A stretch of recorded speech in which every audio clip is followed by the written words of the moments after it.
बच्चों, आज के लेक्चर में हम लोग क्या देखने वाले हैं? आज के लेक्चर में हम देखेंगे बेटा एलिवेशन इन बॉइलिंग पॉइंट। क्या देखेंगे? Elevation in boiling point. अब देखो elevation in boiling point, elevation मतलब बढ़ना। किसका बढ़ना? बॉइलिंग पॉइंट का बढ़ना। बॉइलिंग पॉइंट कब बढ़ता था? तो हम लोगों ने पढ़ा था, क्या पढ़ा था? याद करो कि भाई मान लो कोई चीज आपकी पहले सॉल्वेंट थी, क्या थी? पहले आपकी कोई एक चीज सॉल्वेंट थी, उसका वेपर प्रेशर था मान लो Vp, क्या वेपर प्रेशर? Vp1 उसका वेपर प्रेशर मान लो। अब अगर उस सॉल्वेंट में अगर उस सॉल्वेंट में आप क्या डालते हो बेटा? Non volatile solute. बोलो ना मेरे साथ बोलते रहो। क्या डालोगे? Non volatile solute. Non volatile solute डालोगे तो भाई सॉल्यूट को सॉल्वेंट में डाल दोगे तो क्या बनेगा? ये आपका सॉल्यूशन बन जाएगा। क्या बन जाएगा? सॉल्यूशन बन जाएगा। तो अब मेरे को एक बात बताओ कि भाई जब आपने सॉल्यूट डाला, जब भी आप कोई चीज डालते हो सॉल्वेंट में तो वेपर प्रेशर क्या होता है? इसका वेपर प्रेशर क्या होता है बेटा? इसका कम होता है। ध्यान रखना, ये चीज हमने बात कर भी रखी है और आज फिर सुन लो कि भाई जब भी कोई चीज आप ऐड करते हो तो आपका वेपर प्रेशर क्या होता है बेटा? कम होता है। ध्यान रखना। तो अभी हम क्या करने वाले हैं कि भाई आपका पहले एक सॉल्वेंट लेंगे। क्या लेंगे? सॉल्वेंट लेंगे, उसमें क्या डालेंगे? नॉन वोलेटाइल सॉल्यूट डालेंगे। क्या डालेंगे? Non volatile solute. अब देखो नॉन वोलेटाइल सॉल्यूट डाल रहे हैं, इसका मतलब भाई बात तो वही है ना भाई। पहले भी वेपराइज कौन हो रहा था? आपका सॉल्वेंट वेपराइज हो रहा था। अभी भी कौन वेपराइज होगा बेटा? आपका सॉल्वेंट वेपराइज होगा। क्यों सॉल्वेंट वेपराइज होगा? क्योंकि सॉल्यूट तो क्या है बेटा? आपका सॉल्यूट तो क्या है? आपका नॉन वोलेटाइल है। क्या है? Non volatile. तो भाई कहानी ये है कि भाई जब आपने कोई चीज जब आपने ऐड की, जब आपने सॉल्यूट ऐड किया तो आपका वेपर प्रेशर क्या हो गया बेटा? आपका वेपर प्रेशर क्या हो गया? कम हो गया। और याद करो अगर आपका वेपर प्रेशर कम हो जाता है तो बॉइलिंग पॉइंट क्या हो जाता है बेटा? आपका बढ़ जाता है। याद है ना इनवर्सली प्रोपोर्शनल का मैंने आपको बताया भी था कि भाई वेपर प्रेशर ज्यादा मतलब बॉइलिंग पॉइंट कम, या फिर ऐसा बोलो वेपर प्रेशर कम तो बॉइलिंग पॉइंट ज्यादा। तो यहाँ पे क्या होगा भाई? पहले आपके पास सॉल्वेंट था, अभी आपने क्या ऐड किया? नॉन वोलेटाइल सॉल्यूट आपने ऐड कर दिया। तो नॉन वोलेटाइल सॉल्यूट ऐड करने पे आपका क्या हुआ? आपका वेपर प्रेशर क्या हो गया बेटा? कम हो गया। वेपर प्रेशर कम हो गया तो बॉइलिंग पॉइंट बढ़ गया। और कितना आपका बॉइलिंग पॉइंट बढ़ा उसी को हम किससे निकालेंगे? एलिवेशन इन बॉइलिंग पॉइंट वाले फार्मूला से। कौन सा फार्मूला से? एलिवेशन इन बॉइलिंग पॉइंट वाले फार्मूला से। अब भाई बॉइलिंग पॉइंट क्या होता है? तो बॉइलिंग पॉइंट के बारे में भी हम लोग थोड़ी बहुत चर्चा कर चुके हैं। क्या होता है बॉइलिंग पॉइंट? कि भाई जब आपका वेपर प्रेशर किसके बराबर हो जाए? आपका एटमॉस्फेरिक प्रेशर, जिसको हम क्या मान के चलते हैं? 1 atm। तो मतलब जब आपका अंदर का प्रेशर है 1 atm के बराबर हो जाता है तो हम क्या बोलते हैं? आपका क्या अटेन हो गया? क्या अटेन हो गया बेटा? आपका बॉइलिंग पॉइंट अटेन हो गया है ना। बॉइलिंग पॉइंट अटेन हो गया। अगर मैं बात करूं बेटा वाटर की, तो वाटर का बॉइलिंग पॉइंट कितना आता था? 100 डिग्री सेल्सियस, मतलब 100 डिग्री सेल्सियस। अब भाई वाटर है तो वाटर का बेटा आप लोगों ने पढ़ा होगा एक फेज डायग्राम हम लोग बनाया करते हैं। क्या बनाते हैं? फेज डायग्राम बनाते हैं ना। तो फेज डायग्राम में क्या होता है? एक ट्रिपल पॉइंट आता है। मेरे साथ बोलो क्या आता है? ट्रिपल पॉइंट आता है। ट्रिपल पॉइंट में क्या होता है? एक ऐसी स्टेट या फिर ऐसा बोले एक ऐसी फेज जहां पे सॉलिड, लिक्विड और गैस, तीनों की तीनों एक साथ आपकी इक्विलिब्रियम पे हो। क्या हो? तीनों की तीनों एक साथ इक्विलिब्रियम पे हो। बिल्कुल ये वाली चीज पॉसिबल है। कब पॉसिबल है? जब आप टेंपरेचर कितना कर दो बेटा? 0.01 डिग्री सेल्सियस। कितना कर दो बोलो? 0.01 डिग्री सेल्सियस। अगर आप टेंपरेचर इतना कर देते हो और प्रेशर 4.58 टॉर अगर आप कर देते हो, अगर इतना आपने प्रेशर कर दिया, अगर आपने इतना प्रेशर कर दिया बेटा है ना, और इतना टेंपरेचर कर दिया तो वहीं पे आपका क्या आ जाएगा? ट्रिपल पॉइंट आ जाएगा। किसके बेटे? वाटर का आपका ट्रिपल पॉइंट आ जाएगा। ठीक है। अब अगर मैं वाटर के बॉइलिंग पॉइंट की बात करूं तो मेरे को प्रेशर कहां तक ले जाना पड़ेगा? मेरे को 1 atm तक प्रेशर ले जाना पड़ेगा। ठीक है। 1 atm से प्रेशर जो मैं नापूंगा, भाई आपका बॉइलिंग पॉइंट होता क्या है? मेरे को बॉइलिंग पॉइंट निकालना है ना भाई।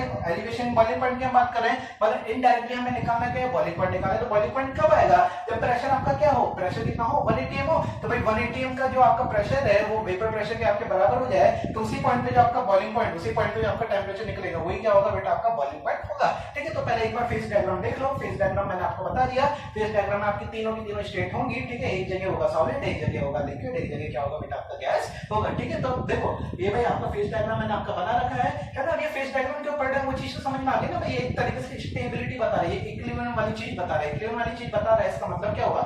इक्विलिब्रियम। अरे पता है ना इक्विलिब्रियम है ना। ठीक है। तो देख लो भाई यहाँ पे जैसे ये सॉलिड है, यहाँ पे क्या बेटा? आपका सॉलिड है। यहाँ पे क्या बेटा? आपका केवल लिक्विड है। और इस वाले सारे के सारे पोर्शन में क्या बेटा? आपका केवल गैस है ना। तो भाई हम बॉइलिंग पॉइंट की बात करें तो बॉइलिंग पॉइंट कहां से कौन से वाले इक्विलिब्रियम में आएगा? लिक्विड से आपके गैस में। लिक्विड से गैस में जब हम जाएंगे तो वहां पे आपके बॉइलिंग पॉइंट वाली बात होगी। मतलब लिक्विड से गैस वाले जो आपका इक्विलिब्रियम वाली जो कंडीशन होगी, क्या कहा मैंने? लिक्विड से गैस वाले इक्विलिब्रियम वाली जो आपकी कंडीशन होगी वहीं पे हम क्या बात करेंगे? बॉइलिंग पॉइंट की बात करेंगे। जबकि फ्रीजिंग पॉइंट क्या होगा बेटा? आपका सॉलिड से लिक्विड इक्विलिब्रियम बोलो या फिर लिक्विड से सॉलिड वाला इक्विलिब्रियम बोलो। अरे भाई इक्विलिब्रियम तो समझते हो ना, जो फॉरवर्ड भी जाता है और जो बैकवर्ड भी जाता है। रेट क्या होती है बेटा आपकी, फॉरवर्ड की और बैकवर्ड की दोनों क्या होती है, बराबर होती है। उम्मीद करता हूँ आपको ये बातें याद होगी। ठीक है, तो देखो भाई इस वाले रीजन में आपका वाटर जो सॉलिड फॉर्म में है, किसके साथ इक्विलिब्रियम में है, लिक्विड के साथ इक्विलिब्रियम में। ठीक है, इस वाले की बात करें तो वाटर लिक्विड जो है वो किसके साथ इक्विलिब्रियम में, आपके गैस के साथ इक्विलिब्रियम में। तो भाई जब मैं यहाँ से अगर मान लो प्रेशर भाई आपका 4.58 और तो कौन सा था आपका, ये ट्रिपल पॉइंट। भाई ये जो डॉट मैंने जो बना रखा है रेड वाला, ये कौन सा है आपका ट्रिपल पॉइंट। ठीक है, अगर मैं प्रेशर बढ़ा के बेटा 180 तक अगर मैं लेके जाता हूँ 180 प्रेशर, तो 180 प्रेशर पे भाई बॉइलिंग पॉइंट निकालना है ना। बॉइलिंग पॉइंट निकालना है मतलब आपका वेपर प्रेशर जो है आपका किसका, सॉल्वेंट का। किसका काम है ध्यान रखना, वेपर प्रेशर किसका काम है, सॉल्वेंट। भाई वाटर की बात हो रही है तो वाटर को हम सॉल्वेंट मान के चल रहे हैं। तो भाई जब आपका वेपर प्रेशर आपके सॉल्वेंट के आपके प्रेशर के बराबर हो जाए, अरे क्या बोलते हैं, अरे भाई आपका वेपर प्रेशर जो आपका बेटा क्या है, सॉल्वेंट का है, किसके बराबर हो जाए, आपके एटमॉस्फेरिक प्रेशर के जब बराबर हो जाए तो बॉडी टेम्परेचर में आपका क्या निकलने वाला है, आपका बॉइलिंग पॉइंट निकलने वाला है। तो भाई इसलिए ही क्योंकि मेरे को बॉइलिंग पॉइंट निकालना है, इसलिए मैंने क्या मान लिया कि भाई जो मेरा वेपर प्रेशर है वो किसके बराबर हो गया, 180 के बराबर हो गया। अब 180 के बराबर हो गया तो भाई जब मैं यहाँ से निकालूंगा तो एक तो ये वाला पॉइंट आ रहा है ना, आ रहा नहीं आ रहा, और एक आपका ऐसे आगे जाते जाओगे तो एक आपका ये वाला पॉइंट आ रहा है। तो भाई ये वाला जो पॉइंट आया है ना, ये वाला जो पॉइंट आया, तो ये वाला पॉइंट कब आया, जब आपका क्या था बेटा, आपका लिक्विड और गैस आपके क्या था बेटा, इक्विलिब्रियम पे थे। और भाई लिक्विड और गैस इक्विलिब्रियम पे थे तो अभी मैंने आपको बताया यहाँ पे बॉइलिंग पॉइंट आएगा या फ्रीजिंग पॉइंट आएगा। भाई खुद से सोचो ना कि भाई वाटर लिक्विड में है, लिक्विड से आप उसको गर्म करके गैस में ले जा रहे हो तो क्या आएगा भाई, बॉइलिंग पॉइंट आएगा ना। तो भाई यहाँ से अगर मैं टेम्परेचर अगर मैं निकालूंगा, अगर मैं यहाँ से टेम्परेचर निकालूंगा तो वो टेम्परेचर क्या आएगा बेटा आपका, ध्यान रखना वो टेम्परेचर क्या आएगा बेटा आपका, कौन सा, बॉइलिंग पॉइंट आएगा। अच्छा बॉइलिंग पॉइंट में भी नॉर्मल बॉइलिंग पॉइंट या फिर स्टैंडर्ड बॉइलिंग पॉइंट, याद आ रहा है, ये दोनों चीजें हमने पढ़ी थी। एक में तो 180 एम होता था, एक में क्या होता था बेटा आपका 1 बार होता था, याद आ रहा है, एक में तो 180 एम होता था, एक में क्या होता था बेटा आपका 1 बार होता था, ध्यान रखना। ठीक है, अगर नहीं भी याद है कोई बात नहीं, मैंने आगे सारी बातें आपकी स्पेशली मेंशन कर रखी है। देखिए चलो अभी वापस वाले टॉपिक पे आ जाओ। भाई जब हमने 180 प्रेशर जो हमने माना, भाई वेपर प्रेशर जो है उसका एटमॉस्फेरिक प्रेशर के बराबर जो मान लिया, तो जो हमारा जो टेम्परेचर है उसको हम क्या बोलेंगे, बॉइलिंग पॉइंट बोलेंगे। ठीक है सर, ये वाली बात समझ में आई।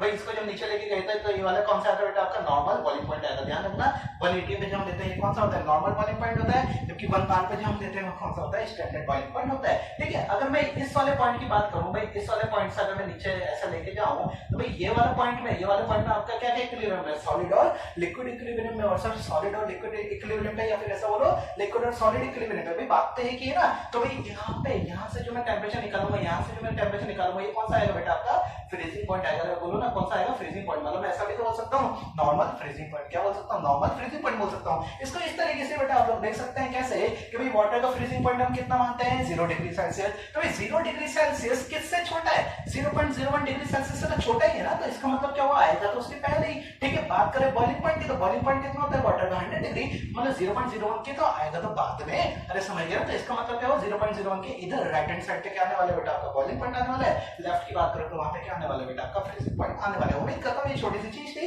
ये छोटी सी चीज तो आप लोग समझ ही गए होंगे, है ना, समझ गया ना।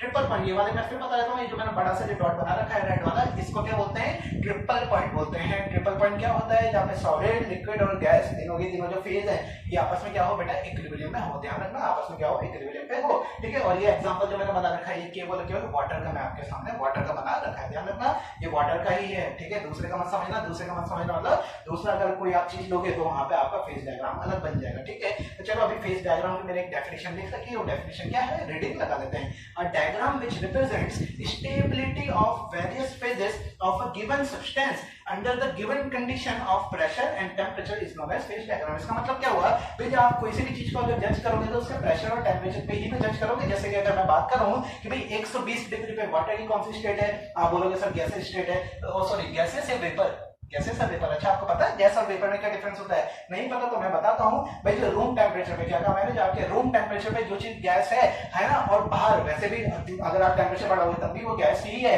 तो भी उसको हम क्या बोलेंगे, मतलब उसको क्या बोलेंगे, हम गैस बोलेंगे। पर अगर मान लो आपके रूम टेम्परेचर पे कोई चीज लिक्विड है, क्या कहा मैंने, रूम टेम्परेचर पे कोई चीज आपकी लिक्विड है, जैसे कि बेटा वाटर, जैसे कि बेटा आपका वाटर, तो वाटर है रूम टेम्परेचर पे लिक्विड है, इसको गर्म करोगे तो गर्म करने पे क्या बनेंगे भाई, इसके क्या बनेंगे, वेपर्स बनेंगे। अब देखो आपने खुद ने बोला था क्या बनेंगे, वेपर सॉलिड। इसका मतलब क्या हुआ, वेपर हर वो चीज है, वेपर हर वो चीज है आपके रूम टेम्परेचर पे, चाहे वो सॉलिड हो चाहे लिक्विड हो। जबकि आपकी जो गैस है, गैस क्या होगी, रूम टेम्परेचर पे भी क्या होगी, आपकी गैस ही होगी। जैसे कि बात करें बेटा ऑक्सीजन की, अरे ऑक्सीजन जो आपके रूम टेम्परेचर पे है, ये कौन सी फॉर्म में बेटा, आपकी कौन सी फॉर्म में, गैसेस फॉर्म में तो है, लिक्विड में होती तो ये आपने पकड़ी और ये पी जाते हैं, ऐसा थोड़ी होता है, आपसे ऐसे थोड़ी पी सकते हैं, समझ पा रहे हो ना। तो भाई रूम टेम्परेचर पे जो चीज आपकी सॉलिड है या लिक्विड है, जिसको गर्म करने पे, कोई प्रोसेस करने पे आप उसको चेंज कर सकते हो किसमें, वेपर से। तो उसको हम क्या बोलेंगे भाई, वो वेपर है, ठीक है। गैस आप लोग समझ गए ना, छोटा सा डिफरेंस था, ठीक है। तो भाई यहाँ पे बात करें तो भाई प्रेशर और टेम्परेचर बहुत फर्क पड़ता है। जो मैं आपको बता रहा था कि भाई 120 डिग्री पे तो वहां पे क्या होगा बेटा, आपका वेपर्स होगा, समझ में आया ना। उसके बाद बात करें बेटा कि 25 डिग्री रूम टेम्परेचर बात करें तो वाटर कितना होगा बेटा, आपका लिक्विड होगा, ठीक है। बात करें -2 डिग्री -10 डिग्री तो वहां पे वाटर क्या होगा बेटा, आपका सॉलिड होगा, ठीक है। तो भाई टेम्परेचर पे बहुत ज्यादा फर्क करता है, और ऑब्वियसली बात है प्रेशर पे भी उतना ही आपका करेगा, प्रेशर भी आपका उतना ही करेगा। आपने बचपन में पढ़ा होगा कि भाई कोई सी चीज को, कोई सा आपका चीज है, जैसे मान लो वाटर ही है, तो भाई वाटर की अगर आपको स्टेट चेंज करनी है, तो आपने वहां पे दो तरीके पढ़े होंगे कि या तो प्रेशर कम ज्यादा कर दो या फिर टेम्परेचर कम ज्यादा कर दो। तो इसलिए ही प्रेशर और टेम्परेचर के ही बीच में हम लोग क्या बनाते हैं, फेज डायग्राम बनाते हैं। उम्मीद करता हूं ये फेज डायग्राम आपको क्लियर हो गया होगा। हाँ, ये फेज डायग्राम आपके सिलेबस का नहीं है, जस्ट ये एज अ रेफरेंस की भाई बॉइलिंग पॉइंट हम लोग वापस रिवाइज कर लें, इसलिए मैंने ये वाला पर्टिकुलर टॉपिक वापस उठा लिया।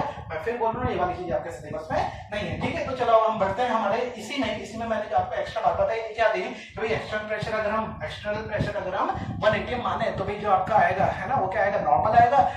चाहे आप बॉइलिंग की बात करो तो नॉर्मल बॉइलिंग पॉइंट, फ्रीजिंग की बात करो तो नॉर्मल फ्रीजिंग पॉइंट। भाई इसके ऊपर मैंने नॉट क्यों लगा रखा है, क्योंकि मैं बात कर रहा हूँ बेटा सॉल्वेंट की बात कर रहा हूँ, किसकी बात कर रहा हूँ, सॉल्वेंट की बात कर रहा हूँ। सॉल्वेंट में कौन सा, प्योर सॉल्वेंट। भाई केवल सॉल्वेंट बोलो या प्योर सॉल्वेंट बोलो, भाई बात तो वही है ना। भाई प्योर क्या मतलब होता है, प्योर मतलब समझिए ना, हमने नॉट्स उसको रिप्रेजेंट करते हैं, ठीक है। भाई नॉट इसलिए लगाया है कि भाई यहाँ पे केवल सॉल्वेंट है। अगर आप सल्यूट अगर इसमें आप मिला दोगे तो अब मामला आपका अलग हो जाएगा, मतलब अभी हमने क्या कहा कि भाई सॉल्वेंट आप डालते हो तो वेपर प्रेशर क्या होता है बेटा, आपका कम होता है। वेपर प्रेशर कम होता है तो बॉइलिंग पॉइंट बेटा आपका बढ़ जाता है। तो भाई वेपर प्रेशर कम होगा, जैसे प्रेशर भाई पहले ऐसा कर्व बन रहा था तो अब क्या होगा, थोड़ा नीचे से बन जाएगा, भाई अब ऐसा नीचे बन जाएगा। भाई जो चीज आपके ऊपर जा रही थी वो चीज आपके ऐसे ही नीचे आ जाएगी, समझ गए पैरेलल, बिल्कुल उसी ही पैरेलल उसके आपकी वो चीज बन जाएगी। किसकी, सोल्यूशन की, अरे उन्होंने किसकी, सोल्यूशन की। ये ऊपर क्या था आपका सॉल्वेंट की, हम यहाँ पे बात कर रहे थे, ठीक है। तो चलो आगे बढ़ो। अगला क्या है बेटा आपका, अगर एक्सटर्नल प्रेशर आप किसके बराबर ले लो, 1 बार के अगर आप बराबर ले लो तो भाई यहाँ पे आप किसकी बात करेंगे, स्टैंडर्ड। ध्यान रखना किसकी बात करेंगे, स्टैंडर्ड की बात करेंगे, ठीक है। चलो बात करते हैं अब यहाँ से हमारी कहानी चालू होने वाली है। मैं देखो मैंने क्वेश्चन क्या लिख रखा है कि प्रूव करो कि जो टीबी है वो क्या है बेटा, आपका टीबी नॉट से क्या है, बड़ा है। क्या है, बड़ा है। भाई टीबी क्या होता है, ट्यूबरक्लोसिस, अरे ऐसा नहीं है भाई। ये टीबी यहाँ पे जो हम टेम्परेचर जो बात करेंगे ना, ऑब्वियसली बात है भाई आपका टॉपिक का नाम क्या है, बॉइलिंग पॉइंट है, तो हम बॉइलिंग पॉइंट की सारी चर्चा करने वाले हैं। भाई बॉइलिंग पॉइंट तो है, टीबी क्या है आपका, बॉइलिंग पॉइंट है। पर वो बॉइलिंग पॉइंट किसका है, सल्यूट का, किसका है आपका, सोल्यूशन का है या फिर सॉल्वेंट का है। क्या कहा मैंने, आपका जो बॉइलिंग पॉइंट जो है ये किसका है, आपका सोल्यूशन का है या फिर सॉल्वेंट का। तो भाई ऑब्वियसली बात है सर, आपने टीबी नॉट आपने बताया सॉल्वेंट का, तो टीबी किसका रहा होगा, बेटा आपका टीबी किसका रहा होगा, आपका बेटा सोल्यूशन का रहा होगा। समझ लेना, नहीं समझे तो देख लो ग्राफ के थ्रू मैं आपको समझाने की कोशिश करता हूँ। हाँ देखो मैंने क्या लिख रखा है, मिशन इम्पॉसिबल, ऐसा नहीं है, ये मेथड वन है। ये क्या है बेटा, मेथड वन है। इसके मैं आपको 3 मेथड बताऊंगा। कितने मेथड बताऊंगा, 3 मेथड बताऊंगा, कहीं पे नहीं मिलेंगे। बहुत अच्छी तरीके से समझने की कोशिश करना। देखो भाई सबसे पहला मेथड क्या है कि भाई अगर मैं वेपर प्रेशर और टेम्परेचर में अगर बेटा मैं ग्राफ प्लॉट करूं तो भाई सभी को पता है कि वेपर प्रेशर और टेम्परेचर में आपका इस तरह के आपका करवाता है, तो भाई प्योर सॉल्वेंट की बात करें तो ये तो केवल क्या था, प्योर सॉल्वेंट था। तो भाई प्योर सॉल्वेंट है। अगर मैं इसका बॉइलिंग पॉइंट निकालूंगा तो भाई बॉइलिंग पॉइंट कैसे निकालूंगा, वही जैसे मैंने आपको कहा था, क्या कहा था भाई यहाँ पे आपका जो प्रेशर है, प्रेशर कितना चल जाएगा, 1 atm चल जाएगा। 1 atm के बराबर या आपका 1 atm के बराबर या आपका अंदर का वेपर प्रेशर हो जाएगा। तो उसी को मैं क्या बोलूंगा, जैसे कि अगर मैं यहाँ से ये टेम्परेचर निकालता हूँ तो भाई ये वाला जो टेम्परेचर आएगा ये कौन सा आएगा बेटा, आपका टीबी नॉट आएगा। अरे बोलो ना मेरे साथ, कौन सा टेम्परेचर आएगा, टीबी नॉट। ये टीबी नॉट क्या है, बॉइलिंग पॉइंट किसका बेटा, आपका सॉल्वेंट का, आपका ये बॉइलिंग पॉइंट आ गया, ठीक है। वैसे तो मैंने नीचे अलग से ये बनाया था स्पेशली बताने के लिए, पर कोई बात नहीं, यहाँ पे मैंने बता दिया। आप एक बार फिर से देख लो भाई, ये वाला प्रेशर कौन सा था आपका, 1 atm था, ठीक है। और यहाँ से जो आया ये वाला जो पॉइंट आया था आपका, ये कौन सा है, टीबी नॉट आ गया है ना, कौन सा है, टीबी नॉट आ गया। देखो मैंने क्या लिख रखा है, if we have to find boiling point of this, अगर हमें बॉइलिंग पॉइंट फाइंड करना है, then for boiling point vapour pressure equal to vapour pressure किसके बराबर हो जाएगा, एक्सटर्नल प्रेशर के बराबर हो जाएगा। बार बार एक ही बात आ रही है, वही एक बात पे हमारे पूरा पूरा टॉपिक बेस्ड है, ठीक है, समझ गए होंगे। चलो उम्मीद करता हूँ ये वाली चीज आपको सारी समझ में आई होगी। ये किसकी थी बेटा, आपकी सॉल्वेंट की थी, किसकी थी, सॉल्वेंट की थी। मैं फिर बोल रहा हूँ, अगर आप कोई नॉन वोलेटाइल सॉल्यूट, कोई नॉन वोलेटाइल सॉल्यूट अगर आप ऐड करते हैं, कोई नॉन वोलेटाइल सॉल्यूट अगर आप ऐड करते हैं, तो भाई नॉन वोलेटाइल सॉल्यूट अगर ऐड करोगे, कोई सी चीज ऐड करोगे, तो वेपर प्रेशर क्या हो जाता है, बोलो मेरे साथ, वेपर प्रेशर क्या हो जाता है बेटा, आपका कम हो जाता है। वेपर प्रेशर कम हो गया मतलब बॉइलिंग पॉइंट क्या हो गया, बढ़ गया। पर पहली बात तो ये है कि भाई वेपर प्रेशर कम हुआ, तो वेपर प्रेशर कम हुआ इसका मतलब क्या हुआ कि भाई आपका सॉल्वेंट का ऐसा कर जा रहा था, है ना, तो सॉल्यूशन का कैसे जाएगा, इसी के नीचे से, इसी के नीचे से जाएगा, है ना। ध्यान रखना, ये भी क्वेश्चन आता है कि भाई जो सॉल्यूशन का कर्व है वो नीचे से ही क्यों गया, इसके ऊपर से भी तो जा सकता था, तो भाई नीचे से तो इसलिए गया ना कि वेपर प्रेशर क्या हो गया आपका, कम हो गया। क्यों कम हुआ, क्योंकि भाई जब कोई सी भी चीज आप नॉन वोलेटाइल सॉल्यूट, कोई सी भी नॉन वोलेटाइल सॉल्यूट अगर आप ऐड करते हो, तो वेपर प्रेशर तो भाई ऑब्वियस सी बात है, वेपर प्रेशर क्या हो जाएगा बेटा, आपका कम हो जाएगा, ठीक है। अभी देख लो, now on adding non volatile solute, vapour pressure of solution decreases, या फिर ऐसा बोला बॉइलिंग पॉइंट क्या हो जाता है बेटा, आपका बढ़ जाता है। बॉइलिंग पॉइंट क्या हो जाता है बेटा, आपका बढ़ जाता है ना। बॉइलिंग पॉइंट बढ़ गया भाई, कितना बड़ा है ना, बॉइलिंग पॉइंट बढ़ गया तो कितना बड़ा, तो वही तो क्या बताएगा आपका एलिवेशन इन बॉइलिंग पॉइंट, है ना। चलो और वापस आ जाए यहाँ पे, भाई वेपर प्रेशर और टेम्परेचर मैंने अभी कर्व प्लॉट कर दिया, ये सॉल्वेंट का है और ये सॉल्यूशन का है। सॉल्यूशन का नीचे ही क्यों आया, ये चीज मैं आपको एक्सप्लेन कर चुका हूँ बहुत अच्छी तरीके से, उम्मीद करता हूँ आपको समझ में आ गया होगा। चलो अभी बात करें इसका अगर मेरे को बॉइलिंग पॉइंट निकालना है सॉल्यूशन का भी और सॉल्वेंट का भी, तो मैं वही चीज करूंगा, क्या करूंगा कि भाई मैं प्रेशर कितना ले जाऊंगा, भाई 1 atm प्रेशर में ले जाऊंगा।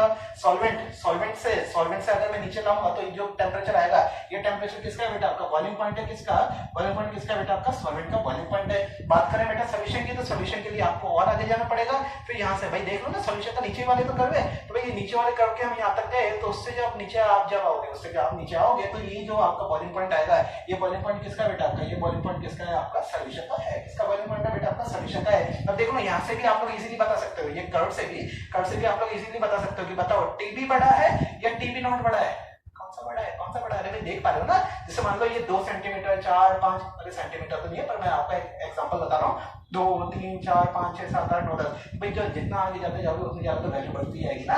तो कौन सा बड़ा है, आपका टीबी बड़ा है और टीबी नॉट छोटा है। अरे वही तो प्रूव करना था कि आपका टीबी बड़ा है और टीबी नॉट छोटा है। तो ध्यान रखना, यहाँ से प्रूव हो गया, क्या प्रूव हो गया कि भाई कोई सी आपने नॉन वोलेटाइल अगर आपने चीज ऐड की, नॉन वोलेटाइल अगर आपने कोई चीज ऐड की, तो आपका वेपर प्रेशर तो कम हो गया, पर बॉइलिंग पॉइंट क्या हो गया, बॉइलिंग पॉइंट आपका बढ़ गया। देख लो बॉइलिंग पॉइंट बढ़ गया भाई, पहले तो टीबी नॉट ही था बॉइलिंग पॉइंट, अभी कितना हो गया आपका बॉइलिंग पॉइंट, आपका बॉइलिंग पॉइंट हो गया टीबी। कितना हो गया, टीबी। बात करते हैं कितना बड़ा, तो उसके लिए आपको क्या निकालना पड़ेगा, आपको डिफरेंस निकालना पड़ेगा। क्यों निकालना पड़ेगा, जैसे कि आप लोग खुद ही प्रैक्टिकल एग्जांपल ले लो। प्रैक्टिकल एग्जांपल क्या लोगे कि भाई अगर मान लो अभी आपके पास हजार रुपए की आपके पास बैंक में सेविंग है, मान लो 2 महीने बाद आपके 2000 रुपए और आपने उसमें सेविंग में डाल दिए। कितने डाल दिए, 2000 और आपने डाल दिए। तो भाई डिफरेंस ही तो निकालोगे ना कि आपने अब कितने ज्यादा आपने इस बार डाले, तो भाई वही डिफरेंस के ही अकॉर्डिंग हम ये वाली चीज सॉल्व करते हैं। तो भाई कितना डिफरेंस आएगा, तो यही डिफरेंस को हमें निकालना है, यही वाला डिफरेंस हमें निकालना है। क्या डिफरेंस होगा, टीबी माइनस टीबी नॉट। क्या होगा, बोलो मेरे साथ, टीबी माइनस टीबी नॉट। तो इसी को हम क्या बोलते हैं, elevation in boiling point. Elevation वापस वही वाली बात है, एलिवेशन मतलब बढ़ना। कितना बड़ा, टीबी माइनस टीबी नॉट। कितना बड़ा, मेरे साथ बोलते रहा करो, चीजें आपको ध्यान रहेगी। तो डेल्टा टी क्या लिखूंगा बेटा मैं, टीबी माइनस टीबी नॉट, है ना, टीबी माइनस टीबी नॉट। मैं चीजें फिर बता देता हूँ। यहाँ पे टीबी क्या है बेटा, आपका टीबी क्या है ना, क्या है, बॉइलिंग पॉइंट ऑफ सॉल्यूशन। क्या है, बॉइलिंग पॉइंट ऑफ सॉल्यूशन। ध्यान रखना, जबकि टीबी नॉट क्या है, boiling point of pure solvent. क्या है, boiling point of pure solvent. Generally बेटा आपका बॉइलिंग पॉइंट जो है सॉल्वेंट का जो है वो कितना होता है, सॉल्वेंट का कितना होता है बेटा, हमारा वाटर को ही हम कंसीडर करते हैं, तो कितना होगा, 100 डिग्री सेल्सियस होगा। कितना होगा, 100 डिग्री सेल्सियस होगा। अच्छा, यहाँ पे एक अच्छी चीज मैं आपको बताता हूँ कि भाई डिफरेंस आप निकाल लो, टेम्परेचर का क्या निकाल रहे हो आप, डिफरेंस निकालो। तो भाई जब आप डिफरेंस निकालोगे, चाहे केल्विन में निकालो चाहे डिग्री सेल्सियस में निकालो, उसका डिफरेंस हमेशा सेम आएगा। ध्यान रखना, क्या कहा मैंने, डिफरेंस हमेशा क्या आएगा बेटा, आपका सेम आएगा। जैसे कि अगर मैं बात करूं कि भाई इस वाले टेम्परेचर की यूनिट क्या है, तो भाई इस टेम्परेचर की जो आप यूनिट ले रहे हो, तो वही यूनिट आपको ये वाली तो लेनी पड़ेगी। जैसे मान लो इसके आप ले रहे हो डिग्री सेल्सियस, तो ये भी कितना लेना पड़ेगा, डिग्री सेल्सियस। ऑब्वियस ही बात है, सेम यूनिट ही तो आप आपस में माइनस करोगे, पर जो डेल्टा टी जो आएगा, डेल्टा टी की जो भी वैल्यू आएगी वो डिग्री सेल्सियस भी उसको कंसीडर कर सकते हो और केल्विन भी कंसीडर कर सकते हो। क्यों कंसीडर कर सकते हो, मैं फिर बताता हूँ, क्योंकि कभी भी दो चीजों में अगर आप डिफरेंस निकालोगे तो चाहे वो डिग्री सेल्सियस में लो चाहे आप केल्विन में लो, उसकी वैल्यू आपकी सेम ही आने वाली है। आप लोग खुद से भी ट्राई करके ये देख सकते हैं। प्लीज एक बार ट्राई करके देखो, घर पे ट्राई करके देखो। कोई से भी दो टेम्परेचर ले लो, उसको डिग्री सेल्सियस में लिखो, फिर उसके बाद केल्विन में कन्वर्ट करके उन दोनों का सब्ट्रैक्शन करो, फिर देखना दोनों की दोनों वैल्यू क्या आएंगी बेटा, सेम आएंगी, है ना। जादूगर। ठीक है, चलो आगे देखो, बात करते हैं टीबी। तो टीबी क्या है, मैंने आपको बता दिया, बॉइलिंग पॉइंट किसका बेटा, आपका सोल्यूशन का है। ग्राफ से ही हमें पता चल रहा है, क्या पता चल रहा है कि जो टीबी है वो टीबी नॉट से आपका बेटा बड़ा है। इसका मतलब क्या होगा कि बॉइलिंग पॉइंट क्या होगा बेटा, आपका एलिवेट हो गया, मतलब बॉइलिंग पॉइंट आपका बढ़ गया। पहले था टीबी नॉट, अभी कितना हो गया, टीबी आपका बॉइलिंग पॉइंट हो गया। डेल्टा टीबी क्या है, एलिवेशन इन बॉइलिंग पॉइंट है। ठीक है, उसके बाद बात करें डेल्टा टीबी कैसे निकालते हैं, वो चीज मैं आपको ऑलरेडी बता चुका हूं। दोनों में डिफरेंस निकालोगे तभी तो क्या आएगा बेटा, आपका डेल्टा टीबी आएगा। ठीक है, ये तो क्या था आपका मेथड बनता है, क्या था मेथड बनता है। मेथड 2 में क्या होने वाला है, मेथड 2 में हम बात करेंगे बेटा एंट्रोपी की टर्म्स में। अरे सर एंट्रोपी मतलब थर्मोडायनामिक्स, में सब थर्मोडायनामिक्स नाम सुनते डर लगता है। अरे ऐसा नहीं है, ऐसा नहीं है। थर्मोडायनामिक्स बेटा आपकी उतनी ही इजी है जितना इजी, जितना टफ आप लोगों ने उसको समझ रखा है, जितना टफ आपने समझ रखा है उससे कहीं ज्यादा वो इजी है। तभी उसको सॉल्व करके देखें, मजा आ ही जाएगा। ठीक है, तो चलो अभी सेकंड मेथड में आपको बताने वाला हूँ, एंट्रोपी की टर्म्स में आपको बताने वाला हूँ। आपको थोड़ा बहुत आपको आइडिया में दे देता हूँ कि भाई एंट्रोपी का हम लोगों ने एक फॉर्मूला देखा था। क्या फॉर्मूला था, डेल्टा एच अपॉन टी। क्या फॉर्मूला था, डेल्टा एच अपॉन टी। क्योंकि हम यहाँ पे बॉइलिंग पॉइंट की बात कर रहे हैं, तो यहाँ पे डेल्टा एच हम किसका लेंगे, वेपराइजेशन का लेंगे। किसका लेंगे बोलो, किसका लेंगे, वेपराइजेशन का लेंगे। तो चलो ये सारी की सारी चीजें सॉल्व करते हैं, सारी की सारी चीजें सॉल्व करते हैं। एंट्रोपी हम 3 चीजों की लेने वाले हैं। एक तो किसकी लेंगे, वेपर्स की लेंगे, है ना। एक किसकी लेंगे, सोल्यूशन की लेंगे। एक किसकी लेंगे, सॉल्वेंट की लेंगे। तो बताओ वेपर्स, है ना, एंट्रोपी की बात कर रहा हूं मैं। वेपर्स हो गया, सॉल्यूशन हो गया और सॉल्वेंट हो गया। तो तीनों में से सबसे ज्यादा एंट्रोपी किसकी होगी, वेपर्स की। क्यों वेपर्स की होगी, क्योंकि वो कौन सी फॉर्म में भाई, गैसेस फॉर्म में। वो गैस मतलब वही समझ गया ना, तो पार्टिकल्स दूर दूर है तो भाई ऑब्वियसली बात है उसकी तो एंट्रोपी क्या होने वाली है, ज्यादा होने वाली। तो बात ये आती है कि सर एंट्रोपी जो आपने बाकी 2 चीजों की गई, किन दोनों चीजों की, एक तो कहा सर आपने सॉल्वेंट का है, एक क्या कहा है सर आपने सोल्यूशन का है। क्या क्या है, सोल्यूशन का है। तो भाई सर इन दोनों में एंट्रोपी किसकी ज्यादा होगी, तो इन दोनों में एंट्रोपी बेटा उसी ही ज्यादा होगी जिसमें नंबर ऑफ पार्टिकल क्या हो, बेटा ज्यादा हो। याद आ रहा है मेरा वो वाला लेक्चर याद करो, आइडियल और नॉन आइडियल सॉल्यूशन का। याद है जिसमें मैंने एक आपका जोक भी बताया था कि भाई एक अगर मैं कोई जोक मारूंगा तो एक जना हंसेगा, है ना, और 2 जने बैठे हो तो आपस में देख के ऐसे करेंगे, हंसेंगे। ठीक है, समझ याद आ गया वाला जोक, जहां पे मैंने आपको फिर फाइनली एक जोक भी सुनाया था चॉकलेट वाला। ठीक है ना, चॉकलेट दांतों के लिए बुरी चीज है। आइए इसे मिलकर खत्म करते हैं, एक डिब्बा आप खत्म करें और एक डिब्बा हम खत्म करते हैं। तो ठीक है, ये वाला एक जोक पे मैंने आपको सुनाया था, बस एक मैं रेफरेंस दे रहा हूँ कि भाई ये वाली चीज हम ऑलरेडी कर चुके हैं। वहां पर मैंने आपको बताया था कि नंबर ऑफ पार्टिकल अगर आपके ज्यादा होते हैं तो एंट्रोपी भी क्या होती है बेटा, आपकी ज्यादा होती है। इसका मतलब क्या हुआ, सोल्यूशन की और सॉल्वेंट की अगर मैं बात करूं तो सोल्यूशन की आपकी एंट्रोपी ज्यादा होगी। हालांकि इन तीनों में सबसे ज्यादा किसकी थी, वेपर्स की थी। उसके बाद कौन सी आएगी, आपकी सोल्यूशन की आएगी। उसके बाद लास्ट में कौन सी आएगी बेटा, आपकी सॉल्वेंट की आने वाली है। ठीक है, तो चलो वो वाली भी चीज देखते हैं, पर पहले इसको मिटाते हैं। हम हमारा सेकंड मेथड हम क्या देखेंगे, by the help of thermodynamics. Thermodynamics में जैसा कि मैंने अभी आपको बताया था, क्या बताया था भाई, 3 तरह की हम एंट्रोपी के बारे में बात करने वाले हैं। कितने तरह की बेटा, 3 तरह की। कौन कौन सी, एक तो एंट्रोपी किसकी, वेपर की, एक एंट्रोपी आपके सॉल्यूशन की, और एक और एंट्रोपी किसकी आने वाली है बेटा, बिल्कुल सही, किसकी आने वाली है, सॉल्वेंट की आने वाली है। सबसे ज्यादा कौन सी होगी, सबसे कम कौन सी होगी, वो चीज मैं आपको ऑलरेडी बता चुका हूँ, वापस नहीं बताऊंगा। अरे पता है ना, चलो देख लो। देखो मैंने एक बना रखा है बेटा, ये डायग्राम बना रखा है, ऊपर एस आपका वेपराइजेशन, एंट्रोपी वेपराइजेशन की, फिर एंट्रोपी सॉल्यूशन की, और फिर एंट्रोपी आपकी सॉल्वेंट की। अगर बेटा मैं पूरा डिफरेंस निकालूं, क्या निकालूं बेटा, पूरा चेंज निकालूं, कितना चेंज हो रहा है। तो भाई सॉल्वेंट से अगर वेपराइजेशन का निकालूंगा तो क्या लिखूंगा, डेल्टा एस सॉल्वेंट लिखूंगा, और सॉल्यूशन का अगर मैं निकालूंगा तो क्या निकालूंगा, डेल्टा एस सॉल्यूशन निकालूंगा। क्या निकालूंगा, डेल्टा एस सॉल्यूशन। भाई होना तो उसको वेपराइज ही होना है ना, तो भाई फाइनली तो आपकी वहीं तक जाएगी। शुरुआत में एंट्रोपी कितनी थी, वो मैटर करता है, भाई पहले सॉल्वेंट की थी तो यहाँ से हमने डेल्टा एस सॉल्वेंट ले लिया, यहाँ से हमारा सॉल्यूशन कितनी थी, सॉल्यूशन कितनी ले ली। चलो यहाँ से देख के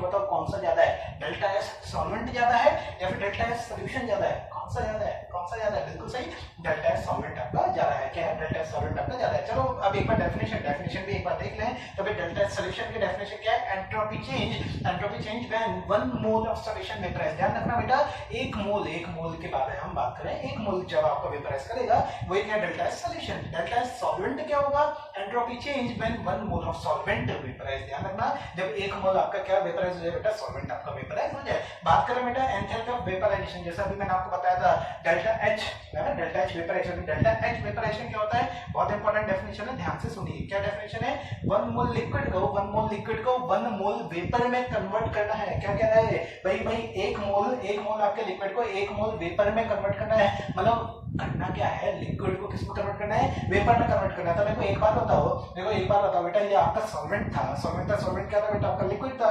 तो तो भाई लिक्विड को आप कन्वर्ट कर रहे हो, लिक्विड को आप कन्वर्ट कर रहे हो किसमें, पेपर में। तो भाई पहले जब केवल लिक्विड था तब भी लिक्विड ही कन्वर्ट हुआ, अरे भाई अकेला था तो अकेला वही तो आपका कन्वर्ट होगा किसमें, पेपर में। अब मैंने क्या किया, एक दूसरा कंटेनर लिया, दूसरे कंटेनर में क्या बेटा आपका सोल्यूशन है, क्या है सोल्यूशन है, ऐसा सोल्यूशन है जिसके अंदर सॉल्यूट क्या है, इसके अंदर सॉल्यूट क्या है, नॉन वोलेटाइल। बोलो ना क्या है, नॉन वोलेटाइल आपका सॉल्यूट है। सॉल्वेंट अभी भी लिक्विड है, तो जब इस सॉल्यूशन को आप वेपराइज करेंगे, इस सॉल्यूशन में आप वेपराइज करेंगे तो मेरे को बताओ बेटा कि इसमें आपका वेपराइज कौन सा पार्ट होगा, सॉल्यूट वेपराइज होगा या फिर सॉल्वेंट वेपराइज होगा। अगर आपका आंसर बेटा सॉल्वेंट है तो बिल्कुल सही है। क्यों सही है, कि भाई सॉल्यूट तो क्या है, नॉन वोलेटाइल है, नॉन वोलेटाइल तो उसका नाम में ही आ रहा है कि वो वेपराइज नहीं हो सकता। तो भाई सॉल्यूशन में भी वेपराइज कौन हो रहा है, सॉल्वेंट वेपराइज हो रहा है। और अकेला जब सॉल्वेंट था तो उसमें तो उसकी मजबूरी है, उसमें जब अकेला सॉल्वेंट था तो उसमें तो उसकी मजबूरी है, उसमें कौन वेपराइज होगा, उसमें सॉल्वेंट ही वेपराइज होगा।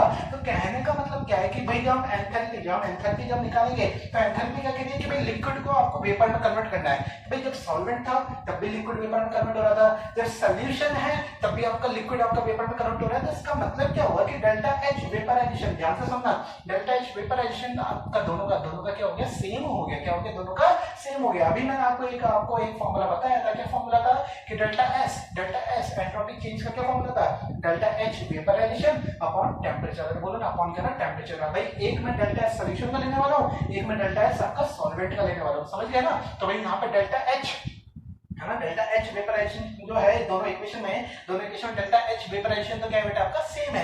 बात करें बेटा टेम्परेचर की, तो टेम्परेचर में ऑब्वियसली बात है बॉइलिंग पॉइंट के ही टर्म्स से बात करेंगे। तो भाई जब सॉल्यूशन या बॉइलिंग पॉइंट लिखोगे, नीचे टेम्परेचर लिखोगे तो क्या लिखोगे, टीबी लिखोगे। जबकि जब सॉल्वेंट के जब आप लिखोगे तो उसमें क्या लिखोगे, टीबी नॉट लिखोगे, समझ गया ना, क्या लिखोगे, टीबी नॉट लिखोगे। तो भाई थोड़ी बहुत आपसे मैथ्स में पूछता हूँ, भाई डेल्टा एस का मैंने फॉर्मूला क्या बताया आपको, डेल्टा एच अपॉन टेम्परेचर, है ना। अगर मैं सॉल्वेंट की बात करूं तो अपॉन में टेम्परेचर कौन सा आएगा, टीबी नॉट आएगा, कौन सा आएगा, टीबी नॉट आएगा। ठीक है, बात करें सॉल्यूशन, डेल्टा एस सॉल्यूशन का क्या फॉर्मूला होगा, delta H vaporisation upon temperature आपका कौन सा, बॉइलिंग पॉइंट। तो क्या लिखेंगे, टीबी लिखेंगे, क्या लिखेंगे, टीबी लिखेंगे। तो मेरे को ये बात बताओ कि डेल्टा एस सॉल्यूशन ज्यादा है या डेल्टा एस सॉल्वेंट ज्यादा है, कौन सा ज्यादा है, कौन सा ज्यादा है, डेल्टा एस सॉल्वेंट ज्यादा है, या फिर ऐसा बोलो डेल्टा एस, या फिर ऐसा बोलो डेल्टा एस सॉल्यूशन क्या बेटा आपका कम है। तो जितना ज्यादा डेल्टा एस सॉल्यूशन कम होगा उतना ज्यादा इसका टेम्परेचर ज्यादा होगा। अरे समझ गए ना भाई, इनवर्सली प्रोपोर्शनल है। भाई आपका एंट्रोपी कम है तो टेम्परेचर तो ऑब्वियसली बात है, टेम्परेचर क्या होगा, ज्यादा उसको होना पड़ेगा। क्यों भाई, क्योंकि इनवर्सली प्रोपोर्शनल है। और दूसरी बात करें तो भाई डेल्टा एच वेपराइजेशन तो दोनों में सेम है, तो उसका तो हम बात ही नहीं करेंगे। तो इसका मतलब क्या होगा, इसका मतलब ये हुआ कि एंट्रोपी और टेम्परेचर आपकी इस पर्टिकुलर कंडीशन पे क्या है, दोनों इनवर्सली प्रोपोर्शनल है। और इनवर्सली प्रोपोर्शनल है तो यहाँ से हमने मैथ्स क्या लगाई, हमने यहाँ से मैथ्स ये लगाई कि सर डेल्टा एच सॉल्यूशन आपका बहुत कम है, तो इसका मतलब जो इसका बॉइलिंग पॉइंट वाला जो टेम्परेचर होगा वो बहुत ज्यादा होगा। क्या होगा, बहुत ज्यादा होगा। किससे ज्यादा होगा, सॉल्वेंट के टेम्परेचर से ज्यादा होगा। सर बहुत बढ़िया सर, ये वाली चीज हमने वापस प्रूव कर ली। किससे, जो आपका टीबी क्या होता है, जो टीबी होता है वो क्या हो रहा है बेटा आपका ग्रेटर आ रहा है, किससे बड़ा आ रहा है, टीबी नॉट से बड़ा आ रहा है। समझ गए ना, उम्मीद करता हूँ अब तो आप पक्का समझ ही गए होंगे। अगर नहीं समझे तो कोई बात नहीं, तीसरा मेथड भी आपके लिए आने ही वाला है। तो खैर ये सारे के सारे मेथड्स तो आते ही रहेंगे, पर हमारा कंसेप्ट हमारा क्लियर होना ही चाहिए। इसलिए कंसेप्ट क्लियर हो, इसलिए आपको 3 मेथड स्पेशली बताए जा रहे हैं। चलो देखो आगे, देखो ये वाली चीज मैं आपको बता चुका है। डेल्टा एस वेपराइजेशन का क्या फॉर्मूला है, delta H vaporisation upon temperature, और टेम्परेचर कौन सा, बॉइलिंग पॉइंट वाला। देखो मैंने इतना लंबा जो इसमें लिख रखा है, ये क्या लिखा है, मैंने वही लिखा है कि भाई डेल्टा एच वेपराइजेशन जो है वो तो आपका सेम रहने वाला है सॉल्यूशन में भी और सॉल्वेंट में भी। मैं फिर बताता हूं, क्योंकि सॉल्वेंट में तो खैर मजबूरी, सॉल्वेंट अकेला ही वो वेपराइज होगा। सॉल्यूशन की बात करें तो सॉल्यूशन में भी तो सॉल्वेंट ही तो वेपराइज होगा। अभी दोनों में एंथैल्पी क्या होगी, सेम हो गई। ठीक है, चलो आगे बात करें। डेल्टा एच सॉल्यूशन क्या फॉर्मूला होगा, delta H vaporisation upon TB, है ना। टीबी क्योंकि मैं बॉइलिंग पॉइंट किसका ले रहा हूं, सॉल्यूशन का ले रहा हूं, तो क्या लिखूंगा, टीबी लिखूंगा। पर अगर मैं टीबी नॉट लिख दूं तो वो एंट्रोपी किसके लिख दूंगा मैं, डेल्टा एच सॉल्वेंट की। ठीक है, अब देख लेना डेल्टा एच वेपराइजेशन, यहाँ पे मैंने डेल्टा एच वेपराइजेशन लिखा है, यहाँ पे डेल्टा एच वेपराइजेशन लिखा है। ये दोनों क्या है, सेम है। अरे सर कितनी बार बताओगे, तो बेटा जानबूझ के बार-बार इसलिए बताता हूँ, जिससे आपके दिमाग में हाथों हाथ लेक्चर आप देख रहे हो, हाथों हाथ चीजें अपने दिमाग में जाते ही जाते हैं। आपको रिवीजन कम से कम करना पड़े और डायरेक्ट नोट्स पढ़ते ही एक बार पूरा लेक्चर देखते ही आप फट से एक बार क्विक रिवीजन करके क्वेश्चंस लगाना चालू कर दो। क्यों, क्योंकि मैंने आपसे पहले भी कहा था, थ्योरी से ज्यादा इंपॉर्टेंट आपके क्वेश्चंस हैं। क्वेश्चंस जितने ज्यादा आप लगाओगे उतनी ज्यादा आपकी प्रैक्टिस होगी, उतना ही ज्यादा मजा आने वाला है, उतना ज्यादा आपको भी मजा आएगा कि भाई हाँ मेरे से क्वेश्चंस हो रहे हैं, मतलब मेरा कंसेप्ट बिल्कुल क्रिस्टल क्लियर क्लियर है ना? हाँ बिल्कुल क्रिस्टल क्लियर है। चलो आगे देखो, उसके बाद क्या है, now since delta S solution is less, अब देखो वही वाली बात आ गई जो मैंने इंग्लिश में लिख दी, क्या लिख दी कि भाई डेल्टा एस सॉल्यूशन जो है वो आपका लेस है as compare to delta S solvent. तो भाई जितना कम होगा आपका डेल्टा एस सॉल्यूशन, जितना कम आपका डेल्टा एस सॉल्यूशन होगा उतना ज्यादा आपका टीबी होने वाला है। तो इसका मतलब क्या है, टीबी आपका ज्यादा है, किससे ज्यादा है, टीबी नॉट से आपका ज्यादा है। तो ये चीज हमने प्रूव करी थी। फिर यहाँ से हमने डेल्टा टीबी, यहाँ से हम डेल्टा टीबी निकालते थे, कितना कितना वो चेंज आया, तो क्या आता है टीबी माइनस टीबी नॉट है ना, टीबी माइनस टीबी नॉट। यहाँ पे टीबी नॉट क्या हुआ करता था, याद करो मैंने आपको बताया था कि भाई हम जनरली वाटर की ही बात करते हैं। तो टीबी नॉट सॉल्वेंट का कितना लेने वाला, 100 डिग्री सेल्सियस लेने वाला। ध्यान रखना किसी ने अगर नहीं बोला तो उसको वाटर ही कंसीडर कर लो और टीबी नॉट की वैल्यू 100 डिग्री तक के आंसर निकाल दो, वैसे तो वो मेंशन कर देगा। ठीक है, चलो आगे देखो, ये वाली चीज हम बात कर चुके हैं। अब देखो अब नई चीज आने वाली है। क्या नई चीज आने वाली है कि भाई आपका जो डेल्टा टीबी है ये किसके डायरेक्टली प्रोपोर्शनल है, मोलैलिटी। बोलो ना किसके डायरेक्टली प्रोपोर्शनल है, मोलैलिटी के डायरेक्टली प्रोपोर्शनल है। ठीक है, मोलैलिटी के डायरेक्टली प्रोपोर्शनल है। तो इसका मैं आपको समझाता हूं भाई, मोलैलिटी का फार्मूला क्या होता है, फार्मूला ये तो होता है moles of solute upon weight of solvent in KG, याद आ रहा है ना। तो भाई डायरेक्टली प्रोपोर्शनल तो किसके है, मोल्स ऑफ सॉल्यूट। और यही बात हमने कही थी कॉन्जुगेटिव प्रॉपर्टी में, क्या कही थी कि भाई सॉल्यूट के नंबर ऑफ पार्टिकल्स पे वो डिपेंड करने वाला है, ध्यान रखिएगा। ठीक है, चलो आगे देखो, डायरेक्टली प्रोपोर्शनल साइन हटाओगे तो कोई ना कोई कांस्टेंट आएगा, वो कांस्टेंट को हमने नाम दे दिया केबी। क्या नाम दे दिया बेटा, केबी नाम दे दिया। ध्यान रखना यहाँ पे केबी आ रहा है, जबकि जब इसके बाद जब मैं फ्रीजिंग पॉइंट, जब आपको डिप्रेशन में फ्रीजिंग पॉइंट पढ़ाऊंगा तो वहां पे केएफ आएगा। क्या आएगा बेटा, केएफ आएगा। ठीक है, अभी केबी के भी बारे में हम बहुत लंबी चौड़ी चर्चा करेंगे। पर एक और मेरे को बात बताओ, इस फॉर्मूले में मैंने एक और वर्ड यूज किया, कौन सा, आई। कौन सा है, आई। याद है ना, went of factor, electrolyte non electrolyte, मैं सारी की सारी चीजें आपको ऑलरेडी पढ़ा चुका हूं। ठीक है, तो भाई यहाँ पे हमारा फाइनली फॉर्मूला क्या हो गया, delta TB equal to I into KB into molality. I equal to 1 होगा, किसके लिए 1 होगा, आपको पता है ग्लूकोज, ठीक है, सुक्रोज, नॉन इलेक्ट्रोलाइट्स के लिए। ठीक है, उसके बाद बात करें बेटा डेल्टा टीबी, क्या फॉर्मूला आ गया, टीबी माइनस टीबी नॉट। ठीक है, ये बार फॉर्मूला में जानबूझ के लिख रहा हूं जैसे आपके दिमाग में बिल्कुल फट से वही वाली बात हाथ तो काफी सारी चीजें क्लियर होती जाए। चलो बात करेंगे बेटा केबी की, किसकी बात करेंगे बेटा, केबी की। तो भाई नाम से है आ रहा है केबी, मतलब कोई ना कोई कांस्टेंट है। इस कांस्टेंट का नाम क्या है, इस कांस्टेंट का नाम है बेटा मोलर एलिवेशन कांस्टेंट। क्या नाम है, मोलर एलिवेशन कांस्टेंट। एलिवेशन क्यों वर्ड यूज कर रहे हैं, क्योंकि भाई एलिवेशन इन बॉइलिंग पॉइंट के बारे में बात कर रहे हैं। मोलल हम वर्ड यूज करें, मोलल सर, मोलल है मतलब मोलैलिटी 1 है। हाँ बिल्कुल सही, मोलैलिटी इसकी कितनी है बेटा, 1 है। तो अगर बेटा इस वाले फॉर्मूले में अगर मोलैलिटी आप बेटा कितनी रख दो, 1 रख दो, आई की भी वैल्यू अगर 1 रख दो, तो यहाँ पे केबी किसके बराबर आ जाएगा, डेल्टा टीबी के बराबर आ जाएगा। ध्यान रखना किसके बराबर आ जाएगा, डेल्टा टीबी के बराबर आ जाएगा। तो इसलिए हम क्या बोल रहे हैं, इसको मोलल एलिवेशन कांस्टेंट बोल रहे हैं। एलिवेशन कांस्टेंट क्यों, क्योंकि उसके बराबर आ गया। ठीक है, मोलल क्यों, क्योंकि मोलैलिटी आपने कितनी रखी बेटा, कितनी रखी, 1 रखी। ठीक है, इसके अलावा इसका एक और नाम होता है, वो एक और नाम क्या है, इब्लियोस्कोपिक कांस्टेंट। क्या नाम है, इब्लियोस्कोपिक कांस्टेंट। हाँ अजीब सा नाम है, पर प्लीज ध्यान रखें, इब्लियोस्कोपिक कांस्टेंट। ठीक है, ये बात मैंने लिख रखी है। उसके बाद बात करें कि भाई आई की वैल्यू 1 थी, एम 1 था, तभी तो मोलर एलिवेशन कांस्टेंट नाम है, मैंने लिख के रखा है। डेल्टा टीबी किसके बराबर है, आपके केबी के बराबर है।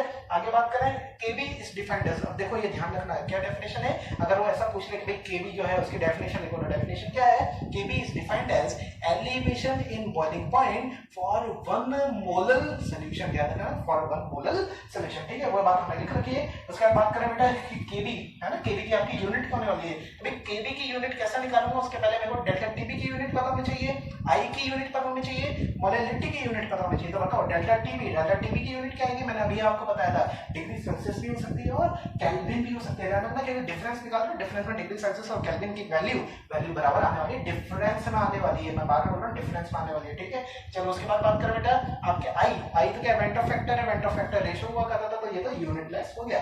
मोलैलिटी की क्या यूनिट है बेटा, मोल पर केजी है ना, मोल पर केजी। समझिए ना क्यों, क्योंकि moles of solute upon weight of solvent in KG, तो मोल्स अपॉन केजी इसकी यूनिट हो गई। ठीक है, तो यहाँ से केबी की यूनिट क्या आ जाएगी बेटा, आपका केल्विन, और उधर जाके उल्टा हो जाएगा, मतलब केजी पर मोल, या फिर ऐसा बोलो डिग्री सेल्सियस इनटू केजी पर मोल। उम्मीद करता हूं समझ गए होंगे, इजी सी बात है। ठीक है, आई की यूनिट क्या है, यूनिटलेस है, एंड मोलैलिटी की यूनिट क्या है, मोल पर केजी, डेल्टा टीबी की यूनिट क्या है, ये चीज सारी हम बात कर चुके हैं। उसके बाद बात करें केबी की बेटा जो आपकी न्यूमेरिकल वैल्यू, केबी की जो आपकी न्यूमेरिकल वैल्यू होती है, ये आपको जनरली वो हमेशा वो ट्यूशन में ही दे देगा। क्या देगा, हमेशा ट्यूशन में वो दे देगा। हालांकि अभी आप बोलोगे सर आप वाटर बार बार कर रहे हो, तो सर केबी का वाटर भी बता दो, तो बेटा थोड़ी देर और इंतजार करो, ये भी हम न्यूमेरिकल करेंगे, वहां से आप ही को ये सारी वैल्यू निकालनी पड़ेगी। चलो देखो न्यूमेरिकल से पहले थोड़े बहुत और फॉर्मूलास बाकी हैं, वो फॉर्मूलास भी हम जल्दी से कवर करते हैं। क्या है कि भाई केबी की numerical value will be given in question and will be different.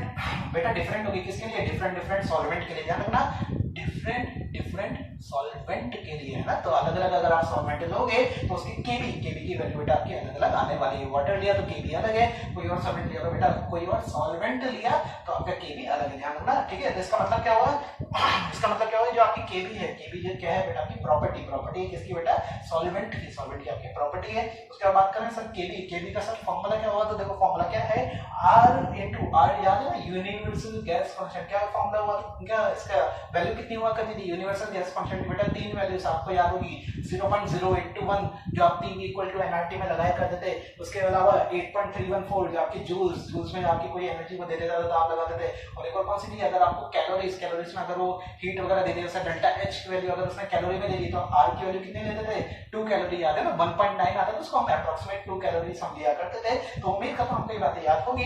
TB naught है ना, टीबी नॉट क्या है, अभी मैं बार बार बता चुका हूं, मैं वापस नहीं बताऊंगा, पता है ना क्या है, बिल्कुल सही है ना। उसका मॉलिक्यूलर वेट सॉल्वेंट है, वाटर है 18 लगभग 1 ठीक है। उसके बाद अपन 1000 into डेल्टा H वेपरेशन की भी वैल्यू, डेल्टा H वेपरेशन की वैल्यू आपको पता होनी चाहिए, पता है नहीं पता कोई बात नहीं, न्यूमेरिकल करेंगे वहां पे आपको क्वेश्चन में वो देगा, अगर क्वेश्चन में भी नहीं दिया तो मैं आपको सारी की सारी वैल्यूज लिख दूंगा जो आपको ध्यान रखनी है। अगर ध्यान नहीं भी रहे तो भी कोई बात नहीं, जो चीजें आपको ध्यान नहीं रहती, जो पर्टिकुलर वैल्यू आपको ध्यान नहीं रहती वो हमेशा क्वेश्चन में दे देगा, चिंता करने की जरूरत ही नहीं है। चलो आगे बात करें, डेल्टा H है ना, डेल्टा H क्या है, मोलर हीट ऑफ वेपरेशन, अभी मैंने बताया था 1 मोल के बारे में हम बात कर रहे थे। अच्छा डेल्टा H वेपरेशन जूल में है तो मैंने आपको बता दिया 8.314 लिखता है। अच्छा यहाँ पे एक अच्छी ट्रिक है, क्या ट्रिक है कि भाई 8.314 को मैं क्या लिख सकता हूँ, 25/3 लिख सकता हूँ, फॉर इजी कैलकुलेशन है ना, इजी कैलकुलेशन के लिए 25/3 लिख दो, जल्दी से जल्दी 3 से आपकी टेबल से कोई ना कोई चीजें कट ही जाती है।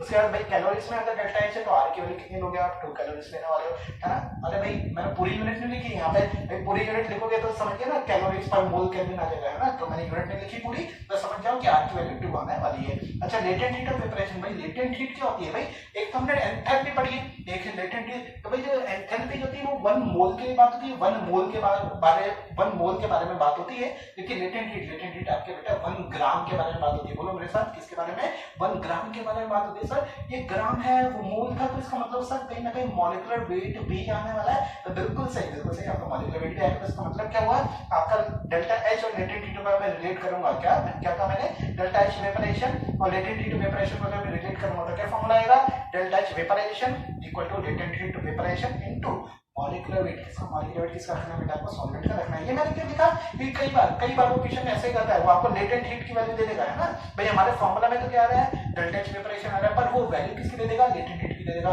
तो अब क्या करेंगे, तो बेटा कुछ नहीं करना, भाई latent heat into molecular weight of solvent का, तो यहां से क्या आ जाएगा, डेल्टा H वेपरेशन आ जाएगा, और डेल्टा H वेपरेशन से यहां पे रख देंगे तो हमें केबी आ जाएगा। सर आपने इतना खतरनाक आपने फॉर्मूला लिख तो दिया, आपने हमसे बोल दिया कि इसको ध्यान रखना, पर सर आपकी आदत है सर, आप कभी भी हमें चीजें रटवाते नहीं है, आप चीजों को हमेशा समझाते हुए चलते हैं, तो सर यहाँ पे आपने ऐसा क्यों कहा कि इसको रट लो, तो बेटा इसको बिल्कुल याद करने की जरूरत नहीं है, इसका भी डेरिवेशन आपके आने वाला है, अभी मैं डेरिवेशन में आपको इसका पूरा बता दूंगा, वहां से भी चीजें आपको और अच्छे से समझ में आ जाएगी। तो उम्मीद करता हूँ मेरा जहाँ तक पता है ये सारी चीजें आपको समझ में आई होगी। अब फटाफट से मेथड 3 देख लेते हैं, मेथड 3 के बाद हम इसका पूरा देखेंगे डेरिवेशन। किसका डेरिवेशन, भाई पहली बात तो ये कि मैंने यहाँ पे कहा था डेल्टा टीवी मोलैलिटी के डायरेक्टली प्रोपोर्शनल है, भाई ऐसे कैसे डायरेक्टली प्रोपोर्शनल है सर, आपने लिख दिया मतलब डायरेक्टली प्रोपोर्शनल हो, कैसे थोड़ी होता है सर, प्रूव करके बताओ यार, सब प्रूव करोगे तभी तो फील आएगी, आते तो कहते हैं सर फील आनी चाहिए, तो बेटा फील आपको बिल्कुल मैं दिलाऊंगा, है ना। तो पहले फटाफट से इसको लिख लिया करो अपने नोट्स में, और इसके बाद हम पढ़ते हैं आगे।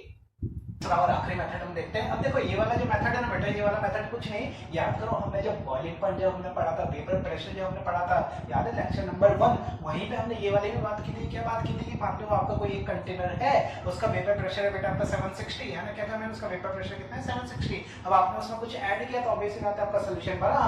अब जो सोल्यूशन बना इसका वेपर प्रेशर क्या होगा बेटा, कम होगा। ये चीज अभी तक मैं आपको बता चुका हूँ, है ना, समझ गया ना। धीरे धीरे वापस बोलता हूँ कि मान लो आपका कोई एक कंटेनर था, उसका वेपर प्रेशर कितना था बेटा 760, है ना, वो सॉल्वेंट था, जैसे वो उसमें क्या था सॉल्वेंट था।